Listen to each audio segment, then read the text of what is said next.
Mesdames, Messieurs, peuple congolais, chers membres de la diaspora, individuellement et collectivement, du nord au sud, de l'est à l'ouest et au centre, tant au niveau citoyen qu'intellectuel, politique, militaire, religieux et ou spirituel, je vous informe que chez nous, on dit souvent Soko Monindoki Belela.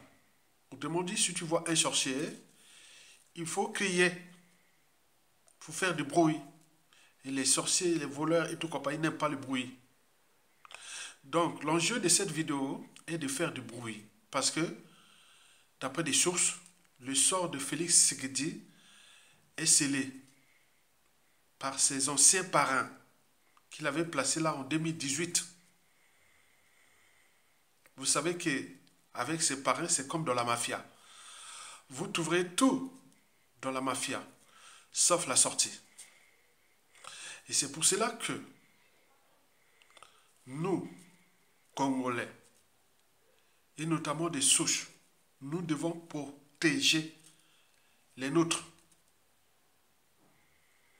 Parce que chez les Blancs, quand il vient d'ailleurs, il a la nationalité d'un pays européen, il est adopté dans un autre pays européen, il va jusqu'au bout à remplir les missions de ce pays. Mais or, chez nous, Africains, quand vous venez d'ailleurs, vous devenez le problème. Donc c'est pour cela qu'il faut d'abord se regrouper avec les citoyens patriotes de souche, parce qu'on défend sa terre. Moi, je suis Congolais de souche, de la tribu de Makwa, tribu située à cheval sur l'équateur, au Congo-Brazzaville, là où passe l'équateur, au Congo-Brazzaville. C'est chez moi, dans ma tribu. Comme on dit vulgairement, dans mon gala. Et ça va vers Mbandaka et autres. Donc les Congolais des souches, on les connaît. Et donc nous devons d'abord défendre nos terres et tout compagnie. Parce que les populations allochtones, c'est-à-dire ceux qui sont d'origine étrangère, nous posent bien des soucis dans notre pays, dans notre sous-région d'Afrique centrale. C'est vraiment des soucis. Et donc nous devons d'abord nous regrouper avec les patriotes des souches. On défend nos terres. Donc le patriote des souches, Bantou, doit être défendu partout, sur l'ensemble de la sous-région du bassin du Congo. Mesdames, Messieurs, peuple congolais, chers membres de la diaspora, vous savez qu'il vaut mieux apprendre des erreurs des autres, car nous n'avons pas le temps de toutes les faire nous-mêmes. C'est pour cela que d'un point de vue déjà citoyen, intellectuel et patriote congolais, je vous l'ai dit des souches, je vais ici clarifier le débat existentiel autour de Félix Tshisekedi, qu'il faut le rappeler, est mon petit frère de 13 jours, puisque moi j'étais né le 1er juin 1963 à Brazzaville, lui le 13 juin 1963 à Kinshasa. À l'époque, on disait le beau vieux temps, la belle époque, au début de l'indépendance. Donc moi, le 1er juin 1963 à Brazzaville, l'hôpital du général devenu CHU, et lui, il était né à Kinshasa, quelque part le 13 juin. Donc 12 jours, nous, je ne sais pas, en fait. Donc Félix Tshisekedi, d'après des sources, sa vie est en danger grave. Et c'est pour cela qu'il faut clarifier le débat pour sauver d'abord les vies. Ceux qui prennent désormais des risques pour nous protéger aussi.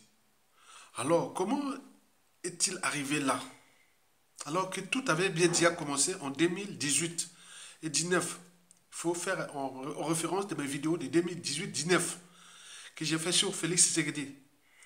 Avec le fameux pacte, la commission africaine, tout ce qui s'est passé est là. Il y avait des vidéos de 20 000, 30 000, 50 000 vues. Regardez mes vidéos de décembre 2018 tout au long de 2019. Vous avez, je parlais que de la RDC. 20 000, 30 000, 50 000 vues. Voilà, c'était que ça. Et donc, j'avais bien expliqué cette situation, le passage du pouvoir de Joseph Kabila à Félix Tshisekedi. Bon, donc, pour ce faire, je vais diviser cette vidéo d'intérêt général en 5 parties. La première partie va concerner les problématiques de la vie de Félix Tshisekedi en danger. Les problématiques. La deuxième partie, sur 5, la situation. La troisième partie, le contexte. La quatrième partie, les enjeux. Et la cinquième partie, les perspectives. Explication. D'abord, les problématiques. Les problématiques, j'en ai sélectionné pour vous 5 problématiques relatives à la vie de Félix Tshisekedi en danger. La première problématique sur 5 est dans le pacte qu'il avait signé en 2018 pour accéder au pouvoir.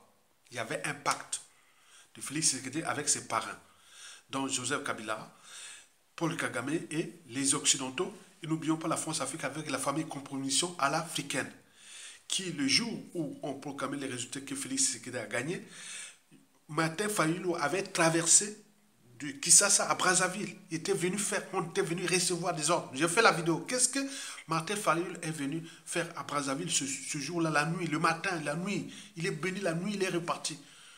Qu'est-ce qu'il a fait? Il avait accepté l'élection de... Donc la vidéo est là, vous pouvez voir. Donc il sait bien ce qui s'est passé. Donc il y a eu des pactes. Dans le pacte, le principe, c'est le principe de verticalité. À la différence des contrats. Contrat, le principe, c'est l'horizontalité. Égal, contrat de mariage, contrat d'affaires, contrat de point. Si ça ne marche pas, voilà.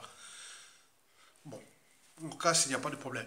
Mais un pacte, c'est de haut vers le bas. Il y a un donneur d'ordre. Donc, or, Félix Tshisekedi, qui, pour l'ordre mondial occidental et européen, avait vu en Félix Tshisekedi quelqu'un qui pouvait jouer le jeu de Joseph Kabila qu'il avait fait depuis ces années-là. Donc, ils avaient peur de Martin Fayulu, en fait. Bon, maintenant, ils ont trouvé Félix Tshisekedi, il avait rempli les conditions. Là, bon, donc, il est malin. Donc, après, bon, et depuis, Félix Tshisekedi a reçu des pressions de la population, de tout ce qu'on l'a qualifié. Et donc, c'était un nationaliste quelque part qui était là. Et ses parents ont dit non, c'est pas comme ça. Parce qu'il a commencé à les bouffer comme l'artichaut, comme on mange l'artichaut. L'artichaut, c'est un légume. Un légume. Et de la famille des Astéracées, c'est ça. Voilà. C'est un dicotylédone. Bon, donc, vous voyez ça. Donc, c'est mange feuille par feuille. Artichaut. Tapez artichaut. Ça se mange feuille par feuille. Si vous mangez qu'une seule fois, vous vous engloutissez et c'est la mort. Et donc, c'est ce que Félix Tshisekedi a fait. Doucement. Les gens, oh! C'était comme ça. Et là, c'est là où commencent les soucis. On a déclenché déjà les pions internes. Comme on en fait toujours fait, là, des divisions pour moi pitiner, ça ne doit pas marcher, mais il a joué stratégie. Cette deuxième problématique du pacte, le pacte est brisé. Et Félix Tshisekedi le sait que le pacte est visé. On est dans la mafia des ordres mondiales occidentales. Tu es avec eux ou tu n'es pas avec eux, pas de milieu. Et donc, il sait bien que le pacte est brisé. Donc, sa vie est en danger. En référence à ce qui s'est passé d'hier à Lumumba, Laurent Désiré Kabila et d'autres présidents africains qui ont fait assassiner. Donc vous imaginez ça. La deuxième problématique de sa vie en danger est anthropologique. Ben oui, anthropologique. Vous le savez très bien que depuis l'assassinat de Patrice Emery, Patrice Lumumba, en passant par Laurent Désiré Kabila, c'est nous-mêmes toujours africains. La plupart des présidents africains qui ont été assassinés par l'ordre occidental depuis les pseudo-indépendants du à nos jours, c'est toujours, en grande partie, c'est nous-mêmes les Africains. C'est du souci. Par conséquent, Félix Tshisekedi doit surveiller sa vie comme on surveille le lait sur le feu, parce que l'ennemi ne viendra pas de l'extérieur. Notre anthropologie est mauvaise. Elle est mauvaise. Est-ce que vous avez déjà constaté, ou écouté, ou remarqué, ou vu et autres qu'un Africain, quel que soit son rôle social ou même pouvoir, vient ordonner l'assassinat des présidents en Europe, en Occident? Certainement pas. Mais pourquoi pas, pourquoi que chez nous? Donc sur ce point, il a des ennemis beaucoup dans le pays. Et ça se voit d'ailleurs euh, dans l'opposition et tout compagnie, alors que le pays est en guerre. On mène une guerre hybride contre la RDC. Dans ces conditions, il n'y a plus d'opposition, il n'y a plus de tout le monde est ensemble pour se fédérer. On passe d'abord cette étape et là, c'est passant. Parce que ces pions-là ont été déjà placés, c'est comme un jeu d'échecs. Et ça a bien notre topologie. Les Noirs est facile, est vraiment, comme disait Ketia Safou Bouanga, qui l'avait écrit aux éditions et du livre. L'ennemi du Noir, c'est le Noir lui-même. L'ennemi de l'Africain, c'est l'Africain lui-même. Parce qu'il existe une certaine mentalité noire ou africaine qui nuit gravement à l'évolution du continent noir. Parce que quand vous voyez la situation de la RDC, qui n'a pas commencé qu'avec Félix Tshisekedi, ça a commencé depuis Mobutu, en passant par surtout Joseph Kabila, qui a vraiment foutu les bazars là. Et donc là, pour restaurer ça, les gens veulent, il faut aller vite, il faut aller faire. Or que eux-mêmes, ce sont eux qui avaient provoqué cette situation.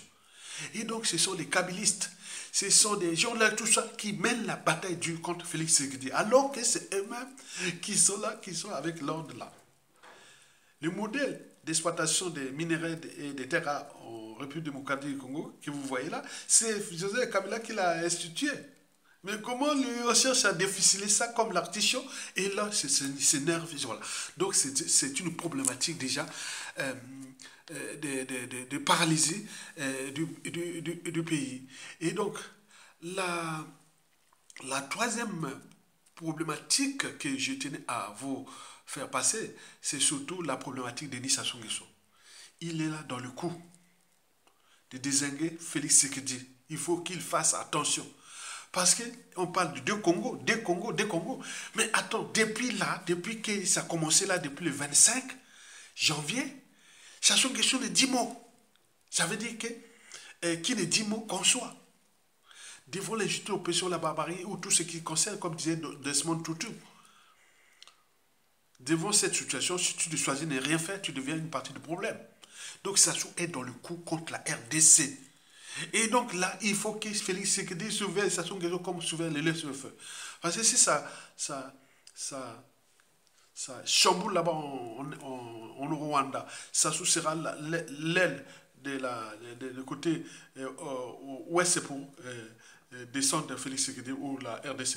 Vous les connaissez. Donc il faut le surveiller. La quatrième problématique sur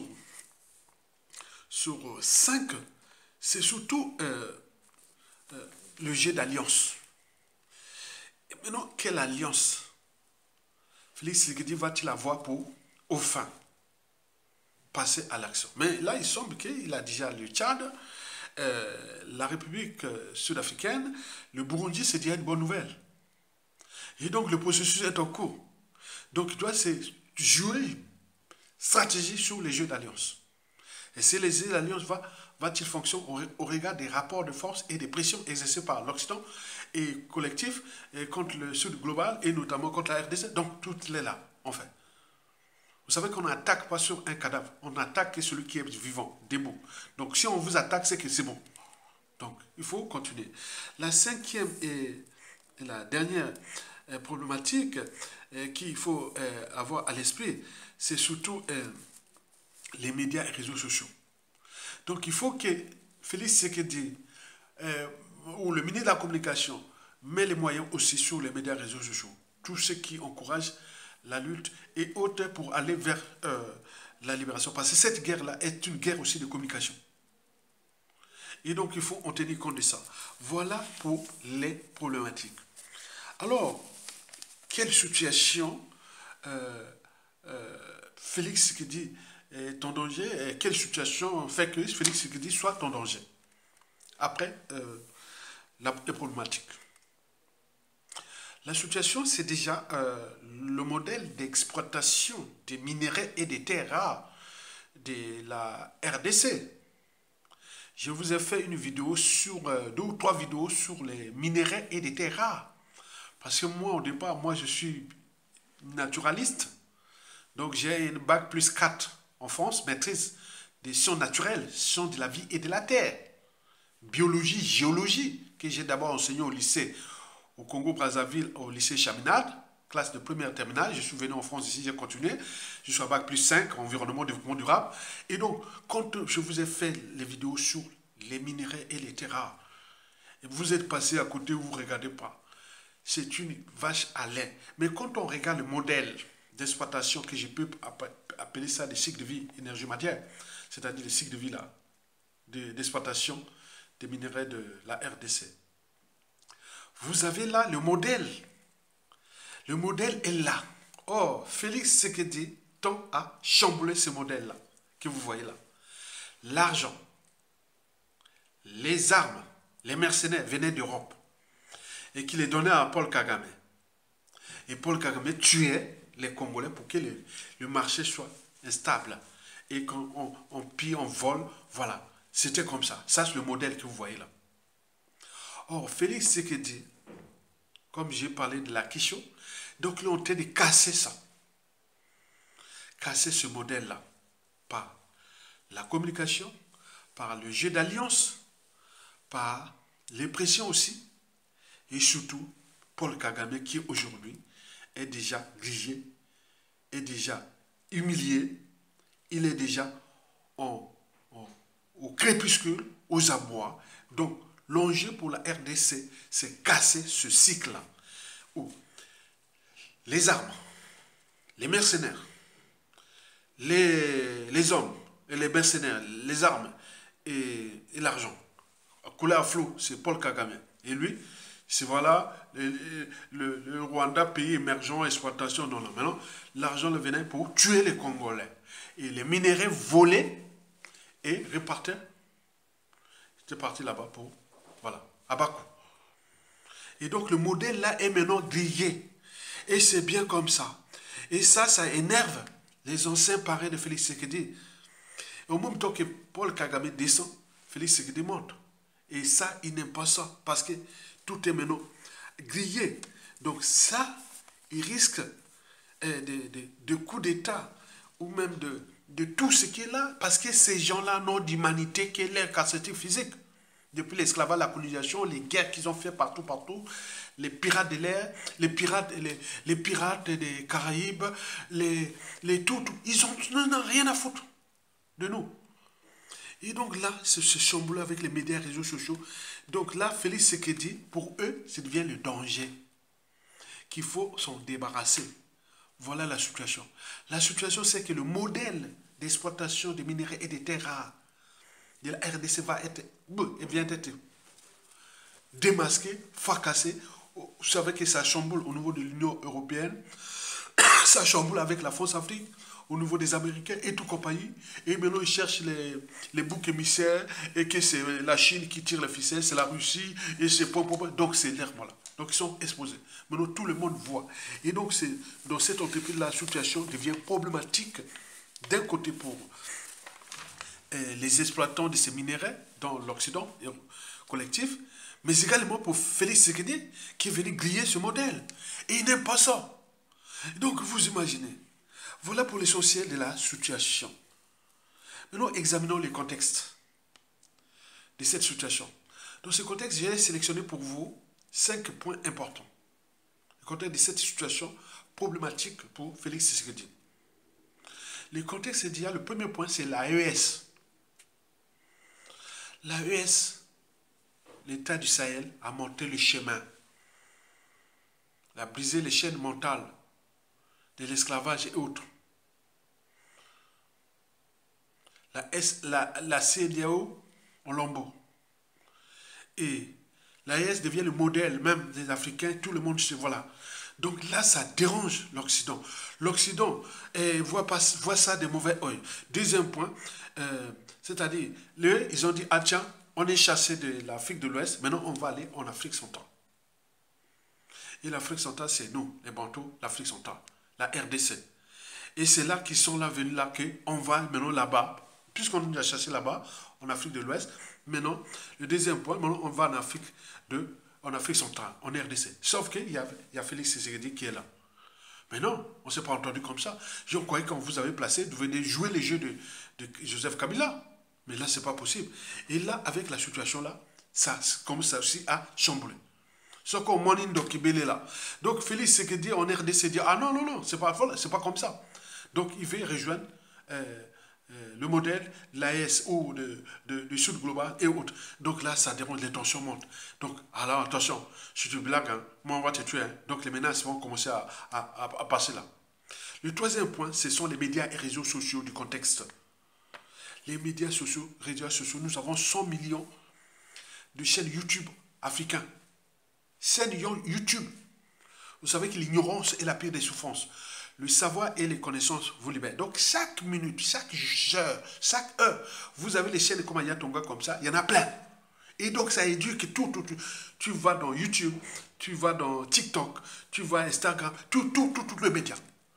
Donc, les médias classiques qui dépendaient des instances de gouvernance globale, comme l'Union africaine, la CEDEAO, l'ONU, la CAC, la SADC,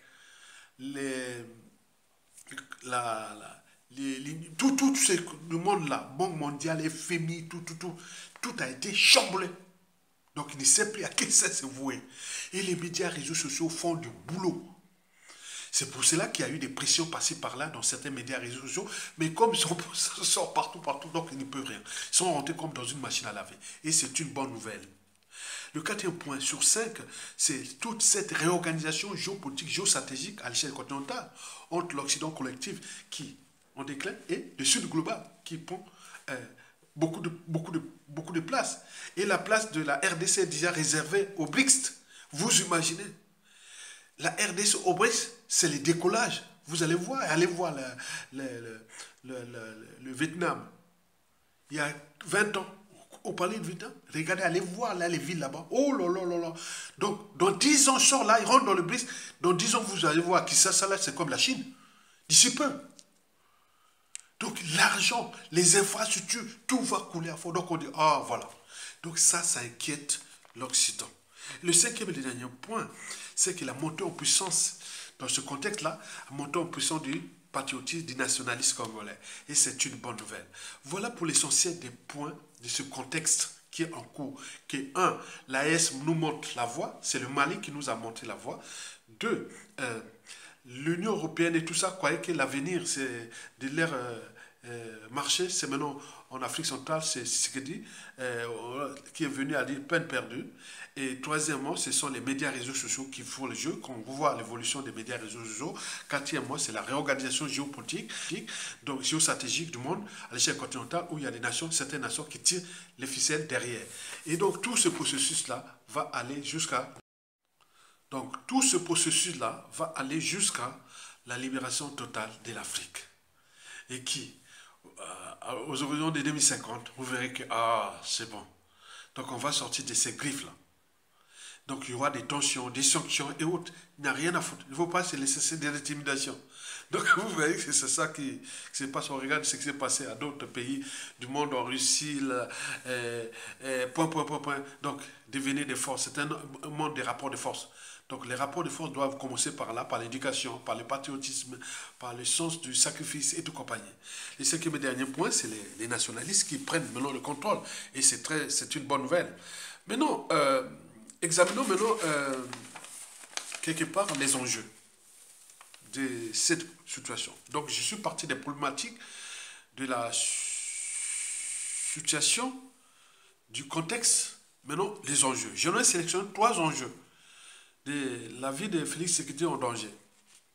Le premier enjeu sur 3, ce sont déjà les receleurs.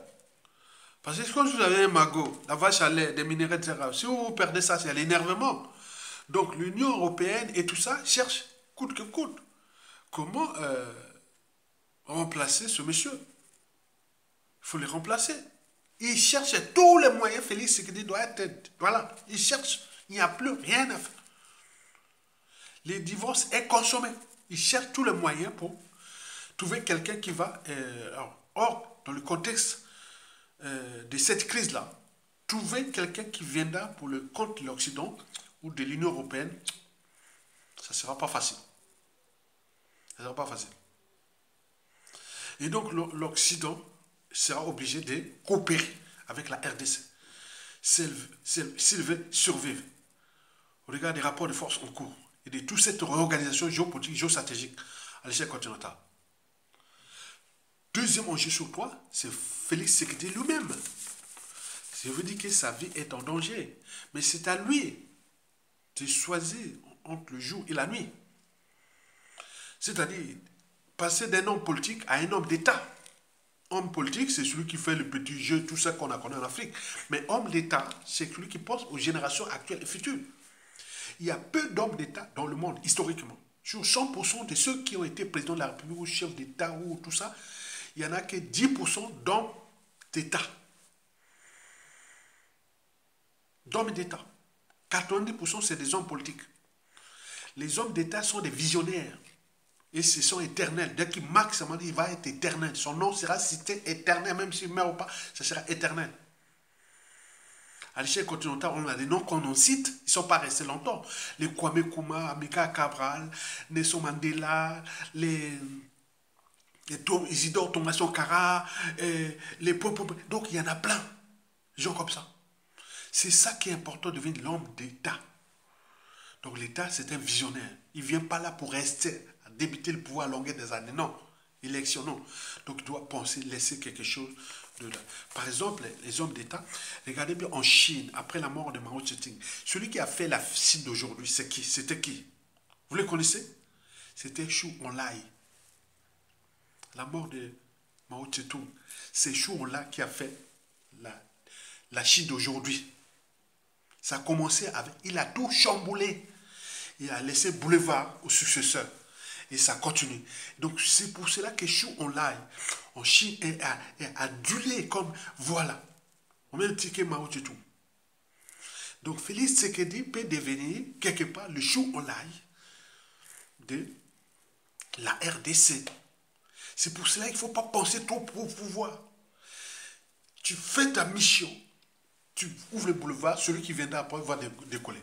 Donc là, il sera dans l'éternité. Donc, le deuxième enjeu là, c'est inciter Félix Tshisekedi à devenir l'homme d'État. Les présidents, il y en aura beaucoup au Congo. Tant que le Congo sera, le monde sera monde. Mais parmi ces présidents, il restera toujours ce qu'on appelle les hommes d'État. En France, ici, on parle de Gaulle, non? On est d'accord? Ailleurs, il y a des États, par exemple en Turquie, l'ancien empire ottoman, on parle Atatürk. C'est l'homme qui a fondé l'État turc aujourd'hui. Il y a des gens comme ça sont venus en mission. On ne vient pas pour là. Donc, Félix Tshisekedi, dans cet état d'esprit, doit mettre tous les moyens pour qu'il devienne un homme d'État. Il n'est pas là pour durer, il laisse boulevard. Et il y a des femmes qui s'affirment déjà. Vous avez par exemple pu voir Jean-Pierre Bemba. Là, il a pris une dimension nouvelle qui peut être le successeur de Félix Tshisekedi en 2028. Mais il y a le général là, Somo, qui est là, qui monte aussi. Il y a la femme là, Eve Bazaïba, etc. Il y a des figures comme ça. Donc vous devez fédérer entre les grands hommes, les préparer, les grands hommes, les grandes femmes de la RDC. Ce n'est plus cette racaille-là qui le pays est attaqué. Ils sont là, ils ne parlent pas, ils sont là, ils tentent de comploter derrière les médias réseaux sociaux. Vous imaginez, on n'a même pas entendu Martin Fayoulou, on n'a même pas entendu Moïse Katumbi, on n'a même pas entendu point. Au lieu de se fédérer derrière, ils sont là. Donc, vous voyez, c'était des tops, c'était des pions de cet ordre-là, de bazar. Pour moi, vous allez penser à la RDC, alors que vos parrains restent les mêmes que ceux qui avaient été avec Félix Tshisekedi qui vient de casser le pacte. Donc, c'est un souci. Donc, il faut aller dans ce processus. Le monde que nous vivons est un processus de notre pensée. Il ne peut être modifié sans repenser nos modes de pensée. Donc, on ne peut pas résoudre un problème avec les gens qui les ont créés, disait Albert Einstein. Donc, nous devons changer de paradigme au niveau de cette classe politique. Et autres, donc, vous imaginez. Le troisième enjeu, c'est surtout, c'est surtout la ligne de démarcation. Félix Tshisekedi doit suivre la ligne de démarcation claire, comme ce s'est passé au Burkina Faso, au Niger et au Mali. Parce qu'avec le A, ou vous êtes avec eux, ou vous n'êtes pas avec eux. Il n'y a pas de moins de failles. Voilà.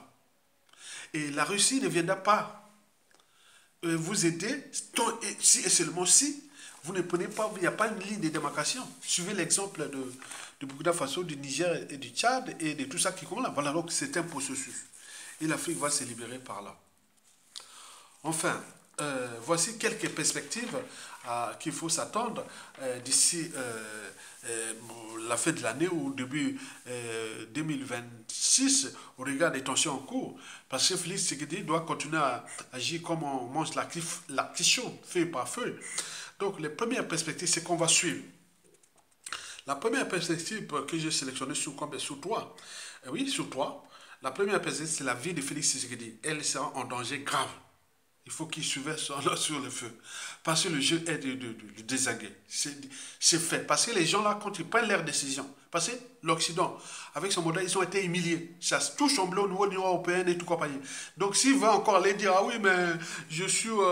non. Et déjà, il y aura des indicateurs. Quand l'Union européenne va commencer à parler des biens de Félix Tshisekedi, des sanctions, de tout ça, tu vous dis c'est une bonne nouvelle. Donc là, c'est déjà les menaces et vous avez tout compris.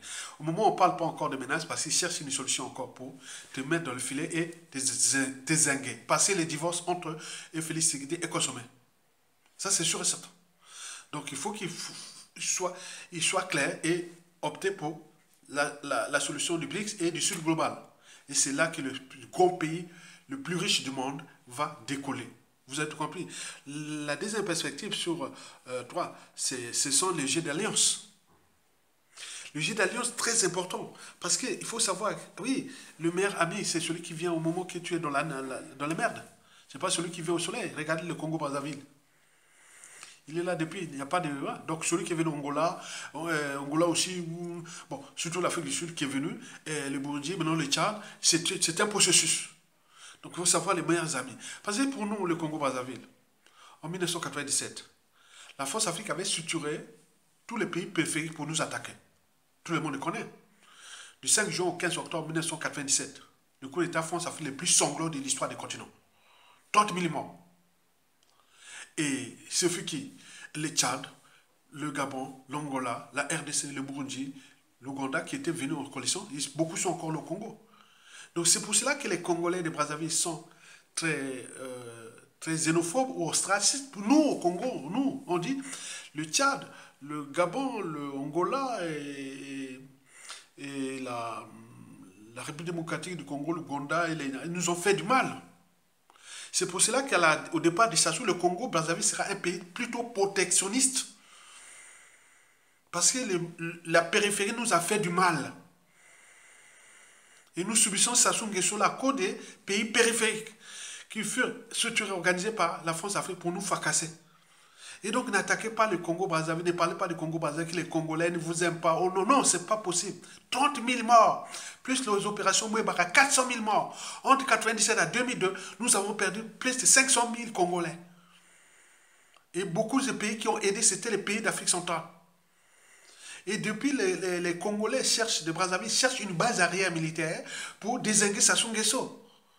La RDC ne nous a pas donné. Nous, aujourd'hui, si la RDC donnait libre cours au Congo-Brazzaville, nous serons tous partis au RDC et traverser le fleuve et venir désinguer le régime de Sassou Nguesso. Et qui, au niveau national, toutes les tribus qui sont là ne vont pas se battre pour Sassou Nguesso. Donc il y a une petite minorité, les mercenaires rwandais, qui vont se battre contre les mercenaires congolais patriotes qui viennent de la RDC ou autre. Nous, on cherche une base arrière militaire pour aller se battre. On est déjà prêt. Si la RDC nous donnait l'opportunité, au lieu de se plaindre que le Rwanda, nous aurons une base militaire. Vous aurez le renfort du Congo-Brazzaville. Regardez bien la RDC attaquer le Congo-Brazzaville, n'est même pas là. Et Félix Tshisekedi joue avec Sassou Nguesso, il l'appelle Yaya, Papa, autre. Arrêtez. Un assassin comme ça, où l'appelle Papa ou Yaya ou autre. Non. Donc nous, c'est ça. Le jeu d'alliance doit être le moteur de la réorganisation sous-régionale, géopolitique sous-régionale, comme ça se passe avec l'AES en Afrique de l'Ouest. Donc il faut en tenir compte de ça. Donc par conséquent, Sassou Nguesso doit partir, doit partir. La troisième perspective qui est là, c'est surtout la situation de cette crise avec le Rwanda. Si le Rwanda et les alliés gagnent, la RDC est rentrée dans les ténèbres pour longtemps. Par contre, si les jeux là fonctionnent, il va jusqu'au bout, il rompt ses relations avec ses parrains, il n'y a plus honte, c'est la ligne de démarcation. Il doit avoir le comportement du Tchadien là, qui commence à prendre beaucoup de choses de l'Afrique de l'Ouest, c'est-à-dire du Mali, du Burkina Faso, du Niger. Et donc là, le processus sera engagé. Donc il faut mettre avec les mêmes partenaires. Donc ils ne sont pas là pour que l'Afrique avance. Non. L'Afrique pour eux, ce sont des gardes à manger, des matières premières et autres. Et de là, on vient montrer qu'ils sont pauvres, ils sont point. Mais au moment où voilà. Vous avez vu la Chine. La Chine accomplit bien l'Occident. Il sait qu'il connaît que le langage de la violence, le langage des rapports de force. La Chine est en train de s'armer en armes. Et qui, non, mais attention, vous ne venez pas provoquer. Mais nous, le monde là, on comprend bien que ces gens-là ont ces langages-là, qui est des rapports de force. Et établissons les rapports de force. D'autant plus que nous avions la matière, les matières premières, les terres rares et autres. Les technologies sont maintenant disponibles partout. Hors Occident. Nous avons les marchés, la population, etc. Mais qu'est-ce qui nous manque? Seulement les hommes d'État qui sont là pour dire oui, c'est bon. L'humanité s'est construite par des rapports de force. Venez pas jouer quand on va vous taper amis africains, après on se moque de vous. Quand vous prenez les chaînes YouTube ou les télévisions occidentales, on voit les commentaires, il y a de quoi devenir fou. Mais quand on va voir du côté sud global, on voit, oh, donc les gens font les vrais langages, les vrais commentaires. Mais pourquoi pas nous établir ces rapports de force?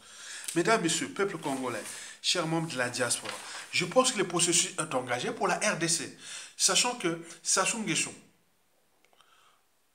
pendant ces hold-up électoraux et tout compagnie, et même les changements de constitution, allez chercher tous les aérois, vous.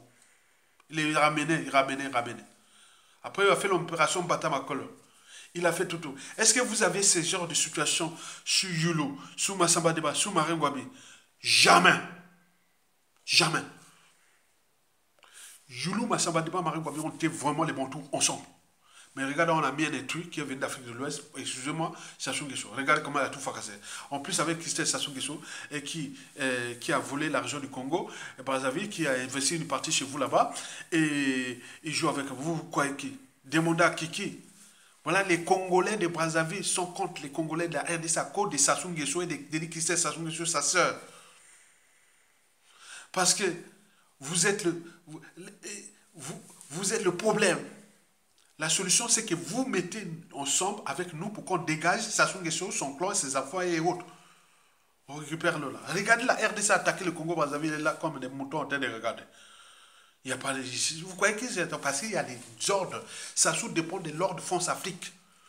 D'ailleurs, il va arriver ici d'ici peu, venir recevoir des ordres, soit pour aller encore tuer les Congolais, soit pour aller piétiner les Congolais, soit pour aller comploter encore dans une situation où la France Afrique est grillée, et Macron est grillé en Afrique. Donc vous imaginez les tensions en cours. Donc pensez d'éduquer les Congolais, les Bantous d'Afrique centrale. Parce que quoi que les Congolais des Brazzaville sont des xénophobes. Or, vous êtes venus nous attaquer. C'est la fin de 1990 à nos jours. C'est combien? Combien d'années? Donc vous imaginez? Le Congo, population totalement déclassée, socio-professionnellement. Beaucoup d'exilés, sans passeport ni visa. Beaucoup de prisons, beaucoup d'emprisonnés. Dans le président, on exerce président élu, Jean-Marie Michel Mokoko et son challengeur. Il y a un même qui a été tué en 2021. Deux.